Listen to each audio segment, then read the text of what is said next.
got a few questions, and I'm going to put it to all three of you, whoever wants to jump in first. One of them is kind of a two-part one, but let me back up this is actually a really good question. I wasn't aware, but there's a public law 115-435 called the Foundations for Evidence-Based Policymaking Act of 2018 that requires that data be inventoried and collected in an orderly fashion, but also expects you to use that data to make fact-based decisions that influence future investments, programs, and policies. It sounds like somebody was listening when you guys were talking about the need to have better data and clean data, and apparently put it into law. So how are these and standards you're working on and best practices aligned with other broader governance-based initiatives such as this public law? The way that manifests, I don't review that public law. You know, the Corps of Engineers, we have stovepipes, so we have organizations that do that. But I'm aware of that impetus there, and our CIO is managing the implementation of that. They've got a pretty robust program to do some enterprise level data architecture work.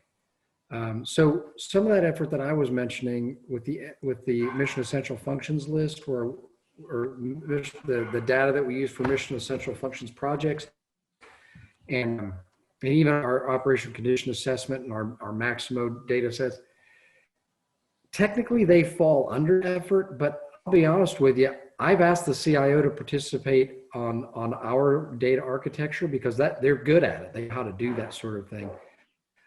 They've mentioned a couple of times that they've got this initiative going, and my posture is you can take over as soon as you're ready. But in the meantime, I'm going to progress it. I think that public law is just it's taking a little bit of in the IT community to really get moving, and I'm a little skeptical how quickly we're going to see results. So I'm kind of work as a way to prod. We would gladly cede this effort to them if they presented themselves and said, "Hey, we're going to sort out the data architecture." So it's out there. It's affecting us. Okay, Chris, you want to go? You want me to jump in? Just quickly, I'm not intimately familiar with that law. That's great. I'm going to do some more research on it. That would definitely help our case. It's something we're really big on, is, like I mentioned before, just collecting good data and organizing that data so we can get value out of it.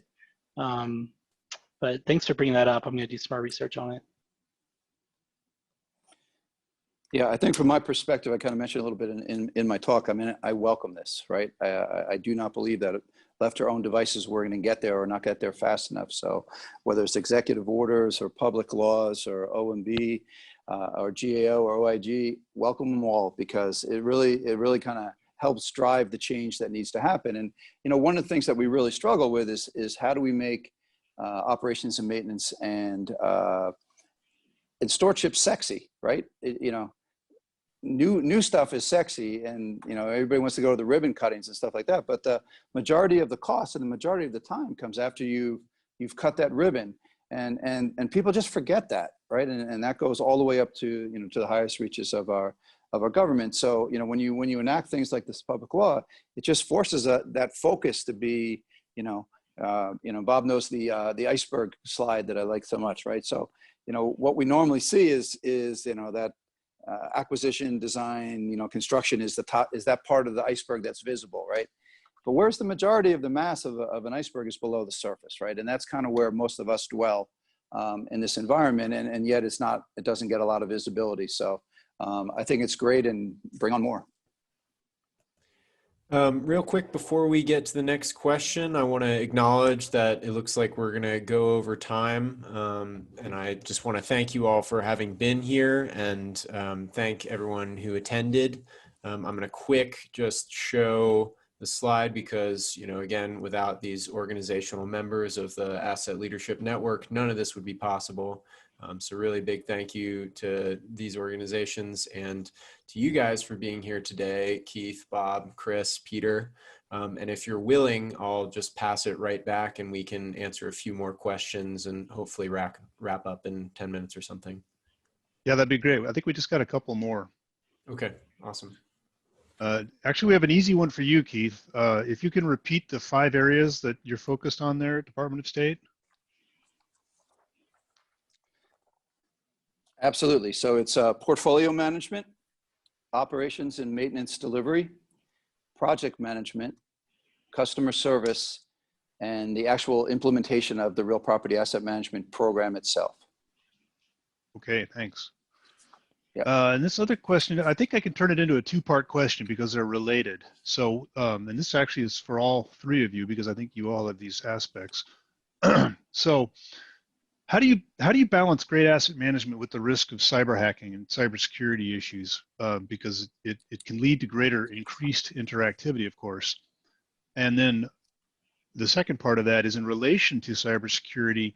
Do you guys feel the organizations are more at risk when silos exist or less at risk regarding cybersecurity? So I think on the silo question, definitely probably more at risk. And then through asset management, everybody plays a part in asset management across any given agency. So we have our IT and cybersecurity folks involved in any project we're undertaking. Yeah, I'd say I agree with Chris that silos present more risk. I think in terms of cyber attacks and different things, we are very interested in trying to make sure that we have real-time monitoring of our critical systems, across the country and hopefully across the world. But always there's a potential for people to come in and gain control of that. So some of the advances that have been made in the cloud and in the tunnels have been, I think we're at a point that we can do it pretty securely. But that being said, the bad guys never stop working on things, so we need to continue to be vigilant about coming up with making sure that how we are capturing and transmitting data is done securely. Yeah, I agree with that. The only thing that I'll add to it is that risk is real. There's no doubt about it. Not just from SCADA and monitoring data, but the condition data. And so I just keep connected to my cybersecurity guy. I mean, you have to, because it's just not what I do. And that area is so dynamic that to sort of do it as an avocation is foolish. So when we're dealing with data, we either bring our cybersecurity people onto the team, or we make them dial in from time to time and consult us, because it's just too complex for ordinary folks who deal with ordinary levels of paranoia. We're not equipped. We're not equipped for what we really ought to be worried about. Well, to me, this is an interesting question. I think I'm going to push on it a little harder because all 3 of your agencies have security concerns, and rightfully so. But you've all mentioned too the importance of consistent data and visibility, which, as you provide that sort of visibility across an agency, it can increase the opportunity for penetration. If somebody has a SCADA system in one site and another SCADA system at the another site, and they never talk, then you can't get to the second site from the first one if the first one happens to get breached. So in that sense, it could increase the risks. And so is it harder, do you guys think, to manage those cybersecurity risks now that you're developing basically enterprise visibility? Well, Bob, it will. I think the reality is it will interfere. It does. It does interfere with the sharing of the data. Some data, not all. That's just the way it is. The risks are pretty significant for certain types of instruments. So it just does. But for most of the data, and you want to make it available, for the most part, you can do it, but I would do it wrong. I wouldn't take the precautions, right? I don't even know how to, but our cybersecurity people know. They know, hey, put it in this environment and have people access it there. And not everybody accesses it there, only these people, and it'll generally work out. I'm not so concerned about the way it is now. I'm a little concerned about the future, because there's going to be screw ups, there's going to be mistakes. And so even though maybe I keep the data in a secure repository and I limit access,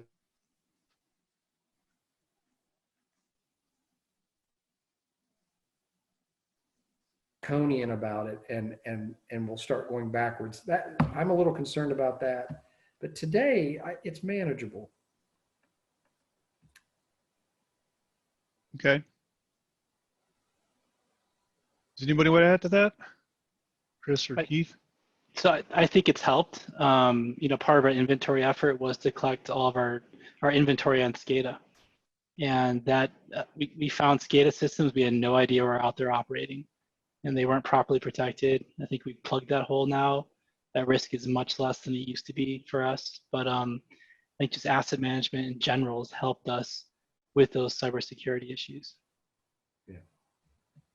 Yeah, I think for us in the State Department, obviously we're absolutely concerned about security, right? And working with our diplomatic security partners, with our IT professionals, and even a number of bureaus that are dedicated to this exact topic. So it's something that we are cognizant of and you know, kind of consistently train on that.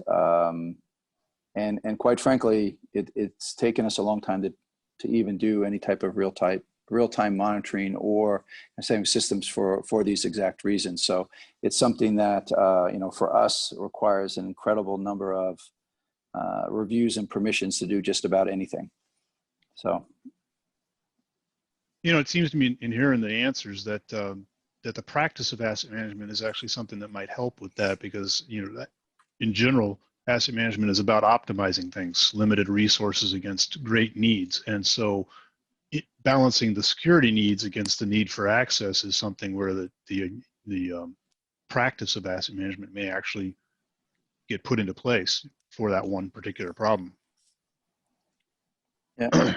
So, Bob, I think one thing we did is we worked with our diplomatic security people, and of course they have a lot of physical security equipment as well.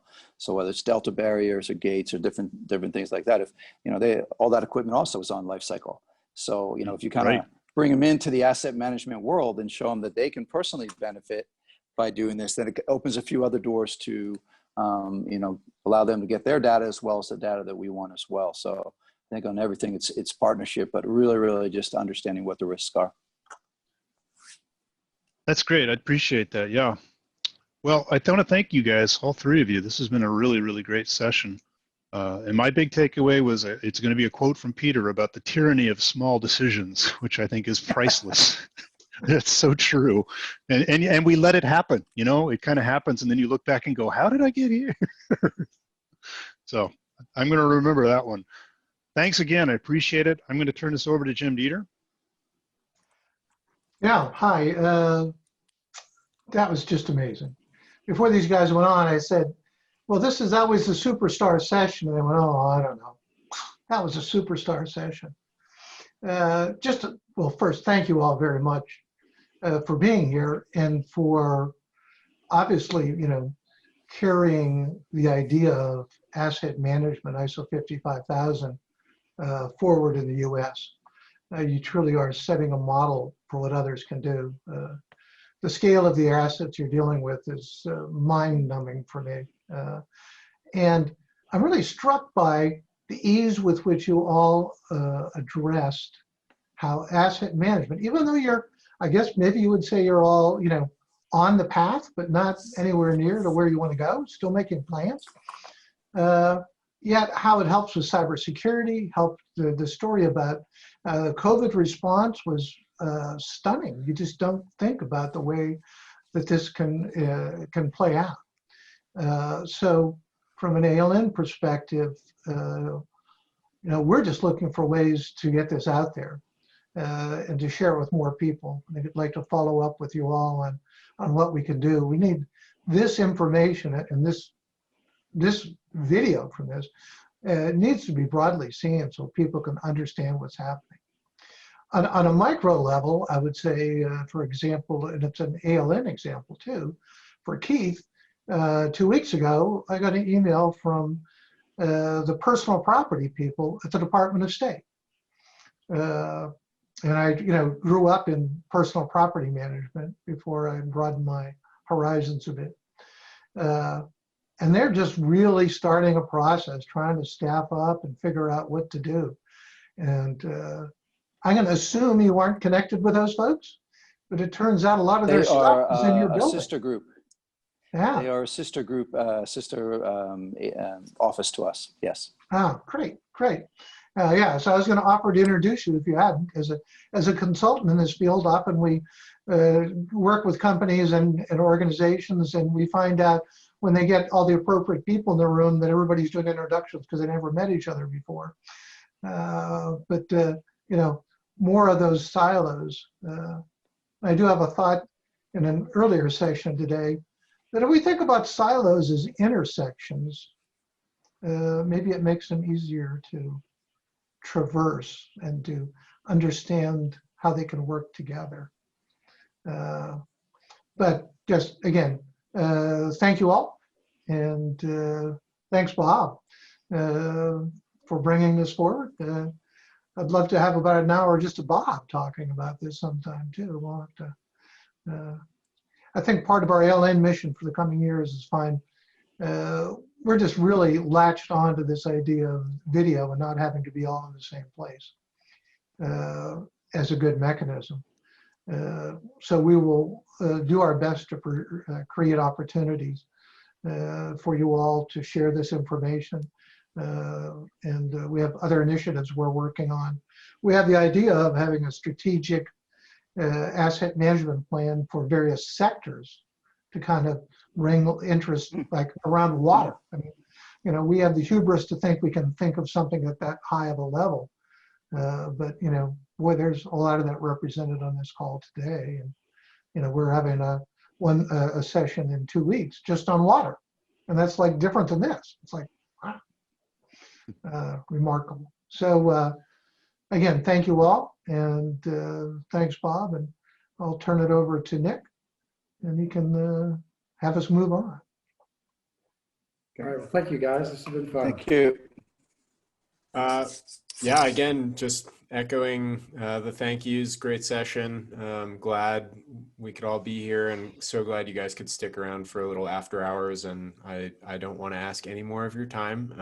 And so maybe we should call it here. Sounds good. Good. Take care, guys. Have a good evening. Thank you all. All right. Thanks, everyone.